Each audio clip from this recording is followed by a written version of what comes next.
Hello दोस्तों, आज की वीडियो में हम would have plus past participle के बारे में सीखेंगे। Wouldn't have plus past participle के बारे में सीखेंगे। पास्ट पार्टिसिपल मतलब क्रियापद का तीसरा रूप। ये वुड हैव का सेंटेंस स्ट्रक्चर सब हर बार कुछ कंडीशन के साथ है, इसलिए अलॉन्ग विथ थर्ड कंडीशनल, वो कंडीशनल जो है थर्ड कंडीशनल है और उसका इस्तेमाल कैसे होता है वो सीखेंगे। तो चलते हैं अपने पहले स्लाइड पर। तो वुड हैव का सेंटेंस स्ट्रक्चर कंप्लीट ऐसा रहेगा। Subject plus would have plus वी3 प्लस ऑब्जेक्ट। वी3 मतलब क्रियापद का तीसरा रूप। सब्जेक्ट मतलब आपको मैंने बताई है पहले भी। सब्जेक्ट मतलब जो क्रिया करता है वो। ऑब्जेक्ट मतलब जिस पे क्रिया होती है वो। एवी मतलब ये एक्टिव वॉइस है, इसलिए एवी लिखा है मैंने। तो चलते उसका इस्तेमाल कैसा रहता है।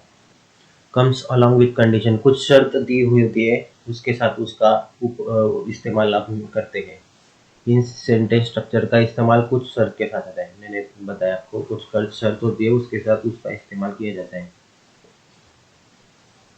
देखो, अगर यदि डैश डैश डैश होता, मतलब अगर यदि ये होता तो मैं वो करता। अगर यदि मेरे पास कार होती तो मैं घूमने जाता, ऐसा। तो इसको इफ क्लॉज कहते हैं। अगर यदि, उसके बाद अपना सेंटेंस स्ट्रक्चर आता है subject plus would have plus वी3। उसको थर्ड कंडीशनल सेंटेंस कहते हैं। देखो, इफ के बाद sentence in past perfect tense. If के बाद जो सेंटेंस आना चाहिए वो पास्ट परफेक्ट टेंस में आना चाहिए। उसके बाद अपना अबव मेंशन स्ट्रक्चर, ये subject plus would have plus वी3 प्लस ऑब्जेक्ट, ये सेंटेंस स्ट्रक्चर आना चाहिए। तो चलते हैं कुछ एग्जांपल्स की तरफ। यदि आपने मुझे बैठक के बारे में बताया होता, देखो, यदि आपने मुझे बैठक के बारे में बताया होता, ये अपना क्लॉज आ गया, मतलब इफ क्लॉज आ गया। इफ कुछ शर्त रखिए, यदि आपने मुझे बैठक के बारे में बताया होता तो मैं बैठक में आता। तो इसका इंग्लिश में कन्वर्जन ऐसा होगा, if you had told me about meeting I would have come to the meeting. Would have to you, देखो अभी, if you had told me ये बराबर पास्ट परफेक्ट टेंस में है। If you had told me about meeting I would have come to the meeting. I would have plus वी3, would have come to the meeting. हो गया। अभी दूसरा sentence देखो, अगर मेरे पास पैसे होते तो मैं शानदार कार खरीद लेता।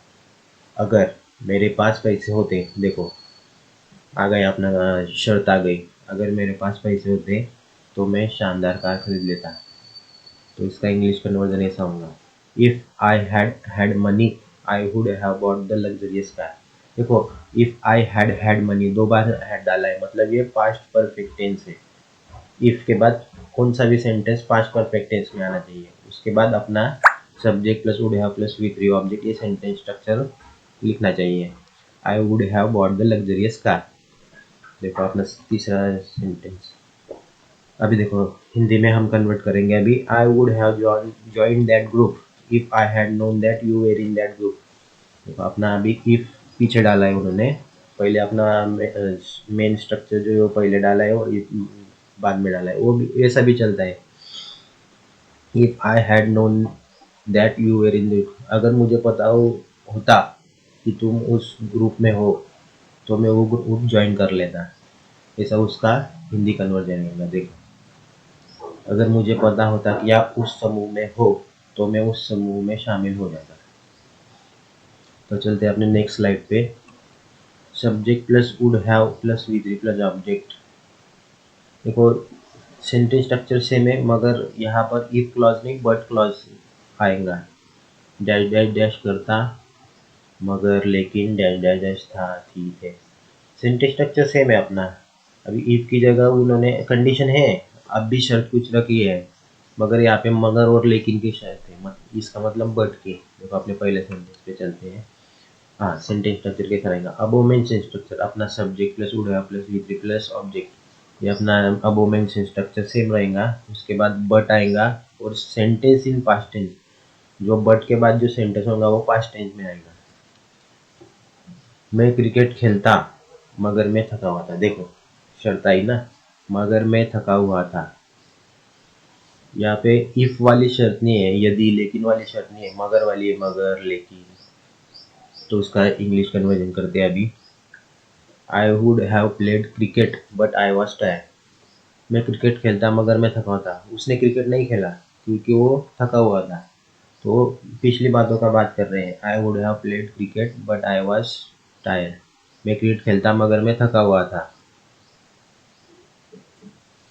अभी दूसरा सेंटेंस है, मैं बाइक खरीद लेता लेकिन मेरे पास पैसे नहीं थे। देखो लेकिन, यहाँ पे भी बट क्लॉज आएगा।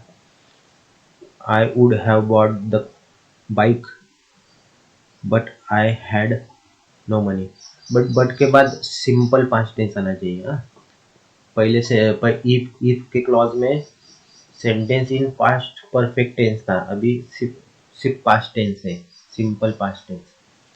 देखो उसका इंग्लिश का version, I would have purchase, bought की जगह परचेज, ठीक है ना, एक ही शब्द है। I would have purchase the bike but I had no money, लेकिन मेरे पास पैसे नहीं थे। अभी देखो, subject plus would not have plus V3 plus object. अब ये नेगेटिव सेंटेंस है, वुड नॉट हैव डाला है, बाकी सेम है, कंडीशन भी रहेगी इसके साथ। मतलब वुड हैव के साथ कंडीशन आती ही आती है, लेकिन की आएंगी, मगर की आएंगी, या फिर इफ क्लॉज की आएंगी, यदि, अगर। देखो, अगर यदि डैश डैश होता तो मैं डैश डैश नहीं करता। डैश डैश नहीं करता मगर, मगर ऑब्लिक लेकिन, ये देखो इफ क्लॉज मतलब थर्ड कंडीशनल सेंटेंस, और बट क्लॉज कंडीशन आनी ही आनी है। If you had told me about your illness I had not arrange the party. अभी इसका हिंदी कन्वर्जन करते हैं। If you had told me, देखो हैड टोल्ड, हैड और टोल्ड आया है, इसका मतलब ये sentence perfect perfect past tense है।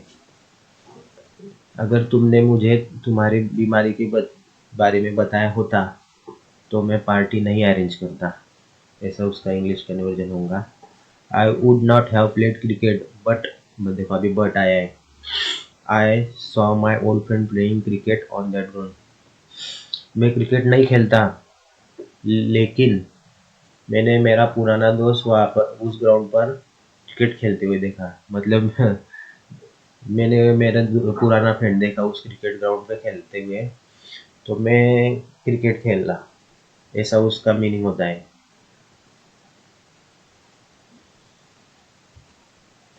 तो आज की वीडियो के लिए इतना ही। जय हिंद, जय भारत।